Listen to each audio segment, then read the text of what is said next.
ঠান্ডা পড়ছে। ঠান্ডার আর কোথায় কি দেখলি, ঠান্ডা পড়তো আমাদের সময়, বুঝতে পারলি? সে কি ঠান্ডা! ভোরবেলা খালি গায়ে পুকুরে স্নান করতে যেতাম। ওই যে ভোরবেলা স্নান করতাম না, আর সারাদিন ঠান্ডা লাগতো না। কিন্তু তুমি ভোরবেলা কেন স্নান করতে? আর স্নান করার সময় সময় ছিল না? স্নান কি আর শখে করে রে? কিন্তু আমি শখে করতাম। আরে এমন ঠান্ডা পড়তো যে ভোরবেলা পুকুরে স্নান করতে গেছি, যে দেখি জলের মধ্যে মাছেরাও সোয়েটার পরে সাঁতার কাটছে। এরকম লেভেলের ঠান্ডা পড়তো।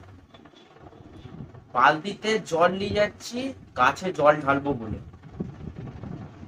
তারপর যা গাছে জল ঢাললাম দেখি গাছের নিচে আর জল পড়ে। তো প্রশ্নটা, জলটা কোথায় গেল? দেখি না জলটা সেই বেঁকে এরকম তীর ধনুক হয়ে গেছে, বরফ জমে গেছে। এরকম লেভেলের ঠান্ডা পড়তো আমাদের সময়। তোরা ঠান্ডার কোথায় কি দেখলি এখন? আচ্ছা বলছি, তখন কত ডিগ্রি সেলসিয়াস ছিল? কি, কত ডিগ্রি সেলসিয়াস?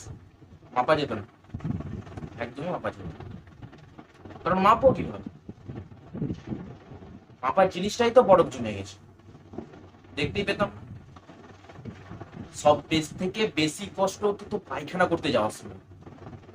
আগুন নিয়ে বাথরুমের ভিতর ঢুকতে হতো, তারপর আগুন দিয়ে বরফ গলিয়ে তারপরে ধুয়ে বাথরুম থেকে বেরিয়ে আসতাম।